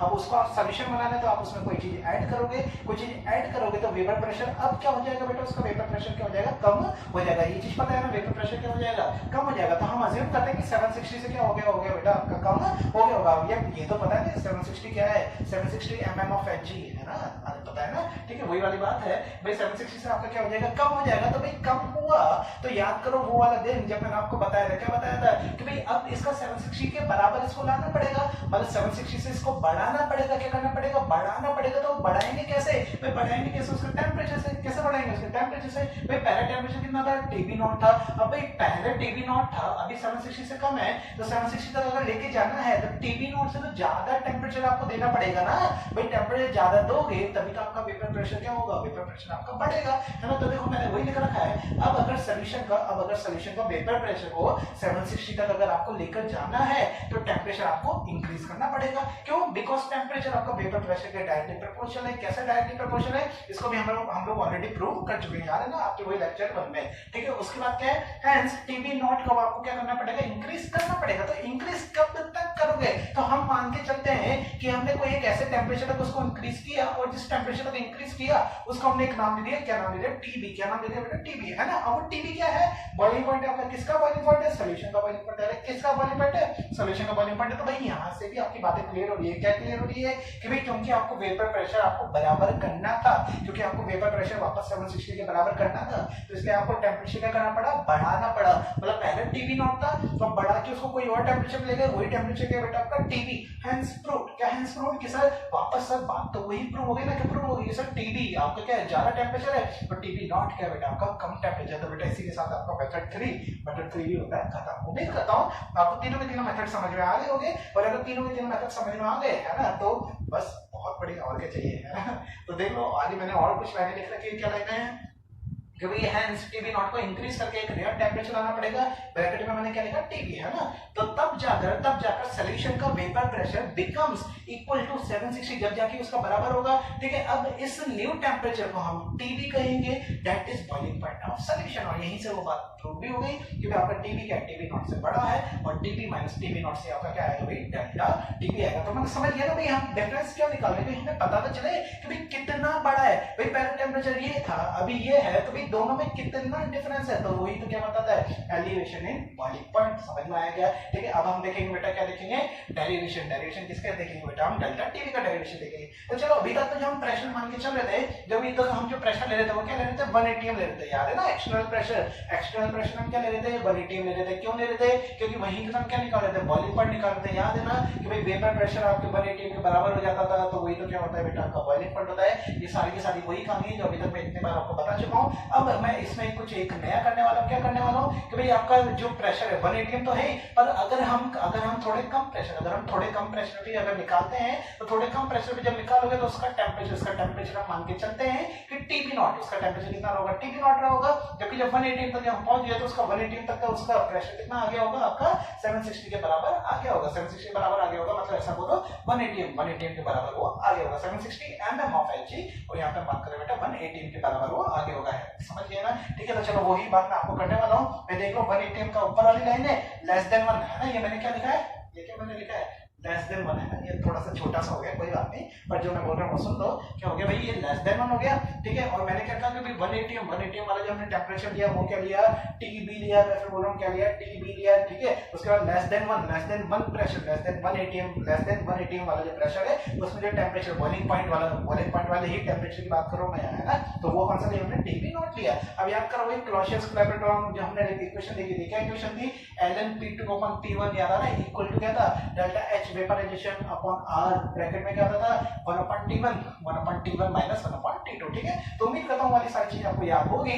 अब P2 क्या है बेटा? आपका P2 किसके बराबर है? भाई 1 atm के बराबर है ना। और P2 1 atm के बराबर है, तो उस वक्त टेम्परेचर कितना था? बॉइलिंग पॉइंट कितना था? TB था। बस फॉर्मूला में बैलेंस रखनी है, ठीक है। बात करें भाई P1, तो P1 हम कितना मान रहे हैं? P1 को मान लो P। P1 जो आपका है लेस देन 1 जितना है, तो हमें नहीं पता लेस देन 1 कितना है, बस उसको मान लो P। उस पे एक वैल्यू मान लो बेटा, कितनी मान लो? P मान लो, ठीक है। और क्या है? अपॉन में ये तो आएगा। और T1 कितना बेटा? आपका TB नॉट है। जैसे कि आपको पता है कि भाई P लेस देन 1 जो वाला जो प्रेशर है उस पे जो बॉइलिंग पॉइंट आप निकाल रहे हो, है ना, वो कितना मान लिया बेटा आपने? TB नॉट मान लिया। चलो अब आगे देखो भाई, ये क्या हो गया? ln 1/P equal to delta H vaporisation upon R। और भाई जब इसका एलसीएम लोगे, एलसीएम लेना आता है ना, तो भाई एलसीएम लोगे तो नीचे क्या आएगा?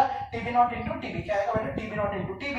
और यहाँ पे क्या जाएगा? TB minus TB not. उम्मीद करता हूँ ये चीज आप लोग समझ ही होंगे। और TB माइनस TB नॉट, अरे सर इतनी बार तो अभी आपने बताया टीवी माइनस टीवी नॉट को मैं क्या लिख सकता हूँ, डेल्टा टीवी लिख सकता हूँ, लिख सकता हूँ नहीं लिख सकता हूँ, क्या लिख सकता हूँ, डेल्टा टीवी। अब बेटा मेरे को ये बताओ, जब मैंने आपको कंडीशन बताई थी, याद है कॉलिगेटिव प्रॉपर्टी, जब मैंने आपको क्या बताई थी, कंडीशन बताई थी, तो वहां पे मैंने आपको बहुत क्लियर वर्ड्स में कहा था कि आपका सॉल्यूशन क्या होता है, वेरी डाइल्यूट होता है, याद आ रहा है ना, वेरी डाइल्यूट। तो भाई वेरी डाइल्यूट का मतलब क्या है, तो भाई वेरी डाइल्यूट का मतलब इतना सा है कि भाई जैसे हम टीवी नॉट वाटर का कितना होता है बेटा, 100 डिग्री होता है नहीं होता 100 डिग्री सेल्सियस। तो भाई वेरी डाइल्यूट का मतलब क्या है कि भाई इतना डाइल्यूट है कि जब टीवी, जब वेपर प्रेशर, जब आप क्या निकालोगे, बॉइलिंग पॉइंट, जब बॉइलिंग पॉइंट निकालोगे किसका, सॉल्यूशन का, टीवी की बात कर रहा हूं मैं, क्या किसकी बात कर रहा हूं, टीवी है ना, क्या है, बॉइलिंग पॉइंट ऑफ सॉल्यूशन। तो भाई जब बॉइलिंग पॉइंट ऑफ सॉल्यूशन की जब आप बात करोगे तो भाई वो टेंपरेचर, तो जो हमने टीवी नॉट जो निकाला है अप्रोक्सीमेट आसपास ही होते हैं, मतलब जैसे मान लो अगर ये 100 डिग्री सेल्सियस अगर टीवी नॉट है तो टीवी की वैल्यू होगी ज्यादा से 101 या 102 भी मैक्सिमम में हो जाएगी बेटा, इससे ज्यादा वेरिएशन नहीं करता, तो कहने का मतलब ये है कि दोनों बहुत पास रहती है, जब भी हम क्या बोलते हैं, वेरी डाइल्यूट सॉल्यूशन बोलते हैं। उम्मीद करता हूं ये वाला डाउट आपका क्लियर हो गया होगा, कुछ बच्चों ने मुझसे पूछा था कि सर ऐसा क्यों होता है, तो आप समझ में आ गया ना, उसको मैंने बता दिया, ठीक है। तो मैं कोई बताओ टीवी नॉट और टीवी अप्रोक्स आसपास है ना, इस चीज को आप लोग जब न्यूमेरिकल्स करेंगे ना, तो न्यूमेरिकल करते वक्त भी आप लोग इसको ऑब्जर्व कर सकते हैं, कि भाई जब आप डेल्टा टीवी, जब दोनों में डिफरेंस निकालोगे तो बहुत कम आएगा, बहुत ही कम आने वाला है, एक बार निकाल के देखना, निकाल के देखोगे ना, जब हम न्यूमेरिकल्स करेंगे तब देख लेना, ठीक है। चलो अभी विश्वास कर लो कि भाई बहुत पास होते हैं, तो भाई क्या हुआ, टीवी नॉट इंटू टीवी, अगर दोनों के दोनों बराबर है, दोनों को सेम मान लो, मतलब टीवी नॉट इंटू टीवी को मैं क्या लिख सकता हूँ, टीवी नॉट का स्क्वायर। अरे भाई दोनों सेम है ना, x और y दोनों सेम है, तो x स्क्वायर भी तो उसको लिख ही सकते हैं ना, है ना, तो समझ गए। तो अच्छा अब ये बताओ, ये 1/p था, है ना, यहाँ पे क्या कर सकते हैं, -1 +1 भी तो मैं कर सकता हूँ, क्या कर सकता हूँ, -1 और +1 भी तो मैं कर सकता हूँ। अरे भाई कोई चीज माइनस करे तो कोई चीज ऐड भी तो कर सकता है, ऐसा मैं क्यों कर रहा हूँ, ऐसा मैं इसलिए कर रहा हूँ क्योंकि मैंने RLBP, है ना, कहाँ पे मैंने बेटा RLBP में एक मैंने इक्वेशन पढ़ी थी, क्या इक्वेशन थी, P0 - P, है ना, क्या equation, P0 - P upon P, है ना, किसके बराबर था, small n upon capital N। अरे याद आ रहा है क्या, moles of solute upon moles of solvent, है ना, तो कोई बात नहीं, अगर भूल गए हो तो पेज पलट के देख लो बेटा, ये RLBP का फॉर्मूला था, तो बस यही फॉर्मूला बनाने के लिए मैंने क्या किया, +1 और -1 कर दिया। तो भाई जब यहाँ पे मैंने किया तो भाई प्लस का 1 को तो मैंने यहाँ पे अलग से लिख दिया, और 1/p - 1 को मैंने जब सॉल्व किया, 1/p - 1 को जब मैंने सॉल्व किया तो ये आया क्या है, 1 - p अपॉन p, और 1 क्या है बेटा, आपका P0 है, क्या है, P0 मतलब समझिए ना, वेपर क्या है, वेपर प्रेशर, अरे समझ गए, वेपर प्रेशर भाई प्योर सॉल्वेंट का कितना ले रहे हैं हम, 180 ml, उसको मान के चल रहे, तो भाई 1 की वैल्यू मैं क्या लिख सकता हूँ, P0 लिख सकता हूँ, तो ये तो वही फॉर्मूला हो गया ना, P0 - P अपॉन P, किसके बराबर लिख सकता हूँ, n अपॉन n, अरे याद आ रहा है, small n upon capital N, ठीक है। बात करें बेटा ऊपर की, तो यहाँ पे टीवी माइनस टीवी नॉट हमने लिख दिया ना, डेल्टा टीवी, ठीक है। उसके बाद बात करें बेटा ये क्या हो गया था, दोनों मल्टीप्लाई करने में टीवी स्क्वायर हो गया था। तो यहाँ तक की बात उम्मीद करता हूँ यहाँ तक का सारे डेरिवेशन आपको समझ में आ ही गया होगा, समझ में आया ना। चलो आगे बढ़ते हैं भाई, अब ये क्या बना, ln1 + x, अरे ये तो सर ln1 + x, और सर ये तो इसको जब हम बाइनरी एक्सपेंशन करते हैं तो सर हमने मैथ्स में पढ़ा है, क्या मैथ्स में पढ़ा है कि भाई याद है कि भाई इवन नंबर वाले के आगे हम माइनस लगा देते हैं, ऑड वाले के आगे हम प्लस लगा देते हैं, जैसे x - x² प्लस क्या आएगा, x³ 3, फिर -x⁴/4, याद आता है। तो ये सारा का सारा बेटा आपका एक्सपेंशन हुआ करता था किसका, ln1 + x का, है ना। अब यहाँ पे मेरे को एक बात बताओ, क्योंकि हमारा सॉल्यूशन क्या है, बेटा वेरी डाइल्यूट है, तो small n upon capital N का जब आप स्क्वायर करो, क्यूब करो, है ना, स्क्वायर करो, क्यूब करो, तो जब भी इतना करते जाओगे तो बेटा वो वैल्यू नेग्लिजिबल होती जाएगी, क्या होती जाएगी, नेग्लिजिबल होती जाएगी। क्यों, क्योंकि भाई आपका सॉल्यूशन क्या है बेटा, आपका डाइल्यूट है, मतलब सॉल्वेंट आपका बहुत ज्यादा है, तो भाई वैल्यू आपकी क्या होती जाएगी, बहुत, जब उसके स्क्वायर वगैरह करते जाओगे तो वैल्यू छोटी होती जाएगी, तो उसको हम क्या मान सकते हैं, नेग्लिजिबल मान सकते हैं। तो ऐसे केस में जब ln1 + x को जब सॉल्व करोगे तो x² 2 x³ 3 ये सारे के सारे तो क्या हो गए, नेग्लिजिबल हो गए। तो इसको ln1 + x को मैं किसके बराबर मान सकता हूँ, x के बराबर मान सकता हूँ। इसका मतलब क्या हुआ, ln1 + small n upon capital N को मैं क्या मान सकता हूँ, केवल small n upon capital N। उम्मीद करता हूँ ये वाली चीज आप लोग समझ गए होंगे, ठीक है।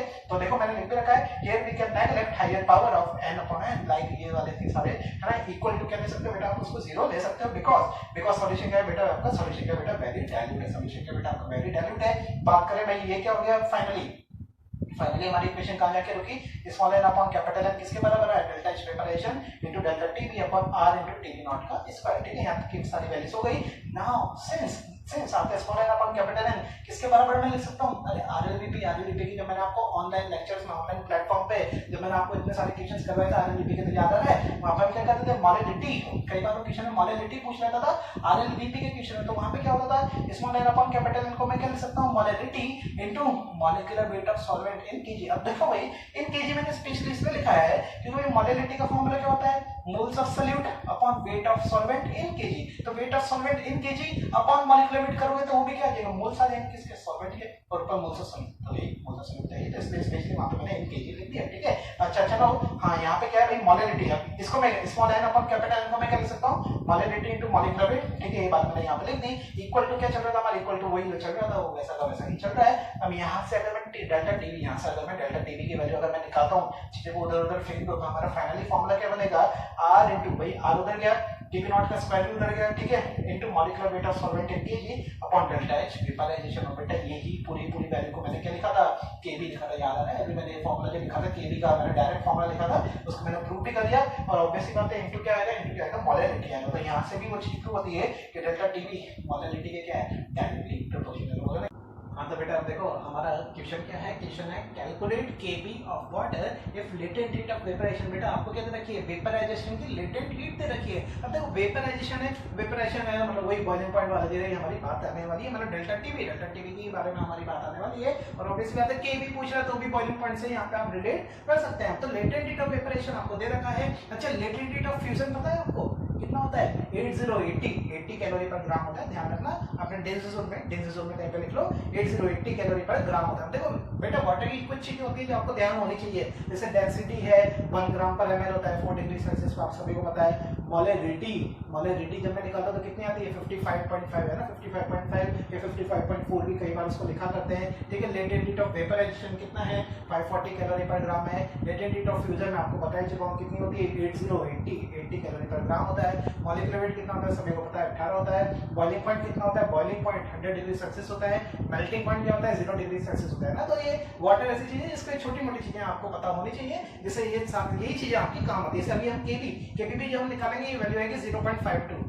पहले आपको वैल्यू बता दी 0.52 बेटा ये वैल्यू आने वाली है। तो कई बार क्वेश्चन में वो नहीं देता, तो ये चीज आपके दिमाग में होनी चाहिए। और ये दिमाग में कब होगी? जब हम ज्यादा से ज्यादा नंबर ऑफ क्वेश्चंस की प्रैक्टिस करेंगे, और जितने ज्यादा क्वेश्चन की प्रैक्टिस करेंगे दिमाग में ऑलरेडी ये चीजें बैठती जाएगी। चलो ठीक है, अभी क्या निकालना है? केबी निकालना है। केबी का फॉर्मूला क्या था बेटा?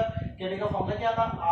आर क्या होता है? आर क्या है बेटा? Universal gas constant. कितनी वैल्यू लेंगे इसकी? 2 लेंगे। क्यों? क्योंकि कैलोरीज में हमारी बात हो रही है। तो कितना होगा? आर मतलब 2 इनटू टीबी नॉट का स्क्वायर। टीबी नॉट यहाँ पे क्या होगा बेटा? वाटर है तो 373 केल्विन है ना, या तो 100 डिग्री सेल्सियस या फिर केल्विन में बात करें तो 373 का स्क्वायर इनटू क्या होता है बेटा? Molecular weight of solvent. कितना मॉलिक्यूलर वेट है बेटा? 18 है। अपॉन क्या होता है फॉर्मूला में? अपॉन होता है बेटा 1000, अरे होता ही नहीं होता है, इनटू डेल्टा एच कैसे निकालेंगे? लेटेंट हीट हमें पता है। ठीक है, इनटू क्या कहता हूं? मॉलिक्यूलर वेट मतलब क्या होगा? 540 इनटू 18। अरे हाँ की ना है ना, समझिए ना। तो इसको बेटा सॉल्व कर लेना। इसको जब आप सॉल्व करेंगे तो ये वैल्यू आएगी बेटा आपकी 0.52 है ना। यूनिट क्या थी याद है? केल्विन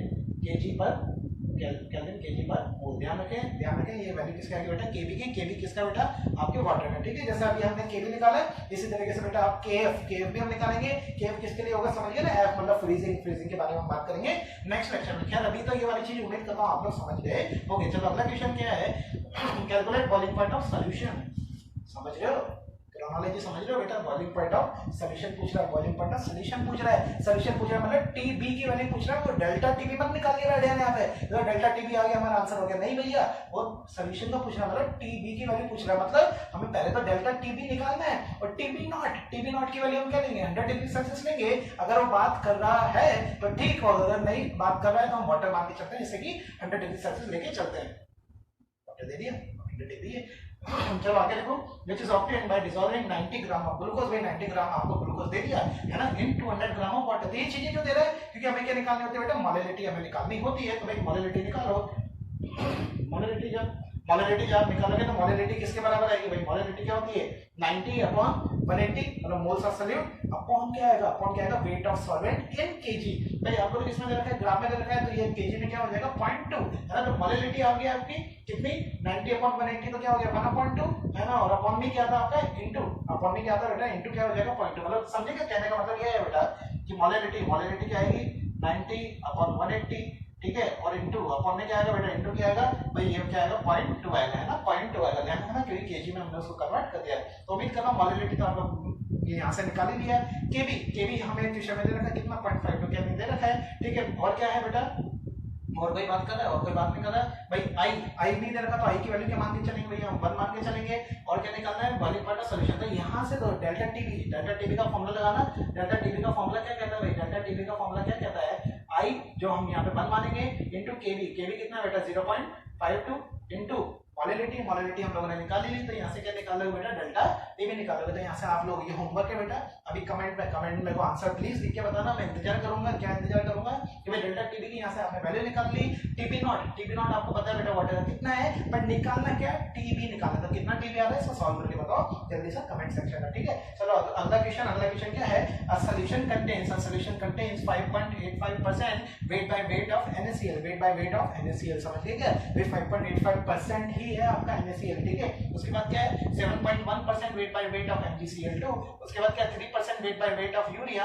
और फिर आगे क्या पूछ रहा है, calculate boiling point of solution. क्या पूछ रहा है बेटा, calculate boiling point of solution, ठीक है। तो कुछ नहीं करना भाई, यहाँ पे भी क्या है वही क्रोनोलॉजी समझिए, बॉइलिंग पॉइंट ऑफ सॉल्यूशन आपसे पूछ रहा है, मतलब टीबी आपसे पूछ रहा है। क्या पूछ रहा है, टीबी पूछ रहा है, और कुछ भी बात नहीं करना, मतलब हम मानते के चलेंगे वाटर, और क्योंकि वाटर है तो टीबी नॉट कितना होगा 100 डिग्री सेल्सियस रहा होगा, या फिर ऐसा बोलो 373 केल्विन आपका रहा होगा, ठीक है। ये वाली चीज तो समझ गए ना। उसके बाद बात करें कि भाई मोलिलिटी कैसे निकालोगे, तो भाई मोलिलिटी का क्या फॉर्मूला होता है, मोल्स ऑफ सॉल्यूट। तो सर यहाँ पे तो सॉल्यूट इतने सारे हैं, NaCl भी सॉल्यूट है, ठीक है, MgCl2 भी सॉल्यूट है, यूरिया भी सॉल्यूट है। तो सर सॉल्यूट तो इतने सारे हो गए, पर सॉल्वेंट क्या है, तो वही वाली बात, कुछ नहीं दे रखा तो वाटर लोगे, क्या लोगे बेटा, वाटर लोगे। तो भाई अपॉन में क्या आएगा, वेट ऑफ सॉल्वेंट, अपॉन में भाई मोलिलिटी का फॉर्मूला है ना, तो अपॉन में क्या आएगा, wait of solvent in KG. अब बात आती है सर वेट ऑफ सॉल्वेंट कैसे निकाले, तो भाई देखो कुछ नहीं करना भाई, 5.85% आपका सॉल्यूशन में NaCl है, 7.1% MgCl2 है, 3% यूरिया है, तो इन तीनों को ऐड कर दो, ठीक है। ये तो किसका मास है बेटा, ये तो किसका मास आ जाएगा आपका बेटा, सॉल्यूट का मास आ जाएगा। सॉल्यूशन में क्या मानेंगे, क्योंकि परसेंटेज की बात हो रही है तो सॉल्यूशन क्या मानेंगे 100 मानेंगे। तो भाई सॉल्यूशन है 100, सॉल्यूट है इन तीनों का जोड़ के, तो सॉल्वेंट क्या आएगा 100 में से इसको माइनस कर दो, तो अप्रोक्सीमेट कितना आएगा 84 हम मान के चलते हैं, ठीक है। इनको ऐड कर लेना, 84 अप्रोक्सीमेट हम मान के चलते हैं, ठीक है। बात में पूछ रहा है calculate boiling point of solution, मतलब वही टीबी हमें निकालना है। तो चलिए शुरू करते हैं। देखो कैसे करेंगे भाई, सबसे पहले तो वही डेल्टा टीबी निकालो।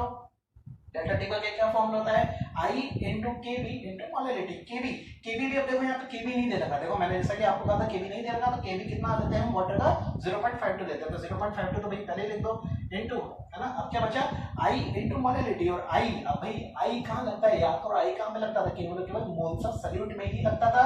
मैंने आपको RLBP में बहुत अच्छी तरीके से वाली चीज बताई थी कि आई वाला जो हमारा वेक्टर फैक्टर जो है फॉर्मूला में केवल मोल्स ऑफ सॉल्यूट पे ही लगता है, मोल्स ऑफ सॉल्यूट के आगे ही लगता है।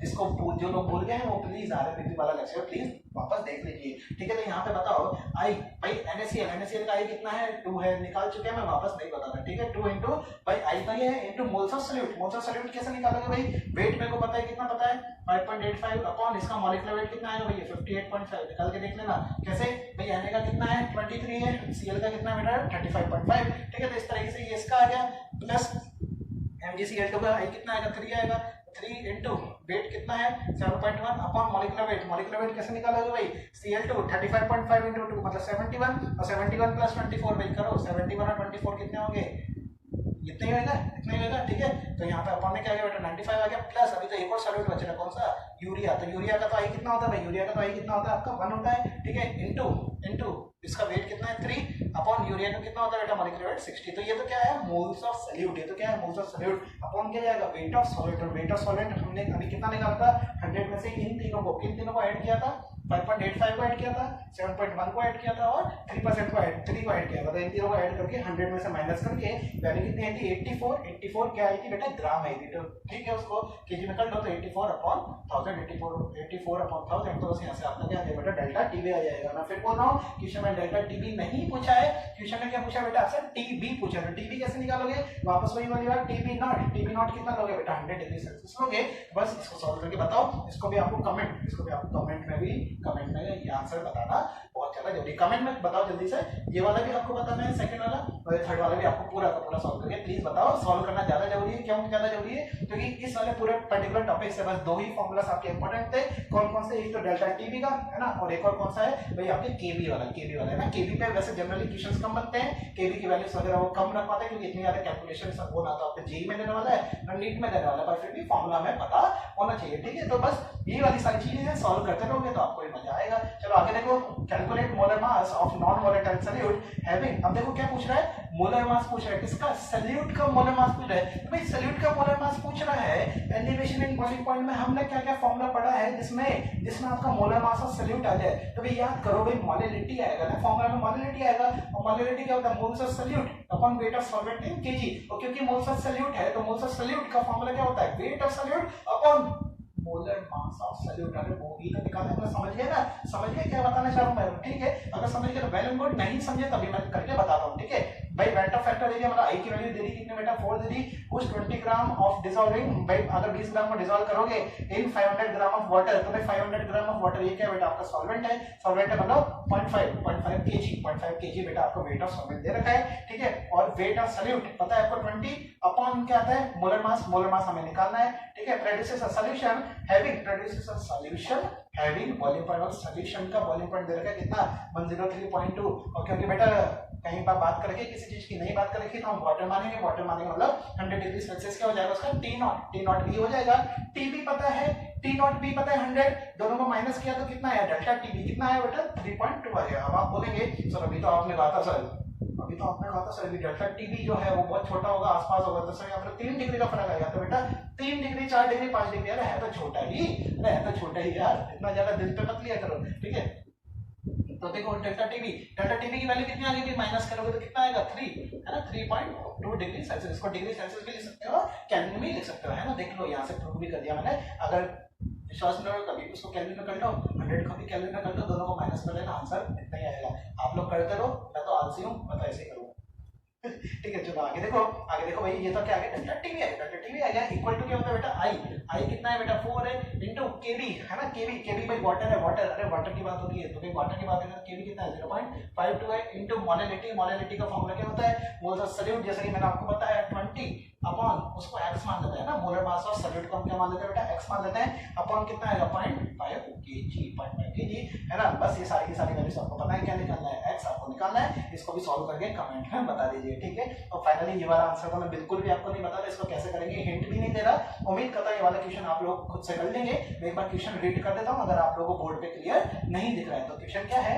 6 gram of urea and 9 gram of glucose are dissolved in 300 gram of water.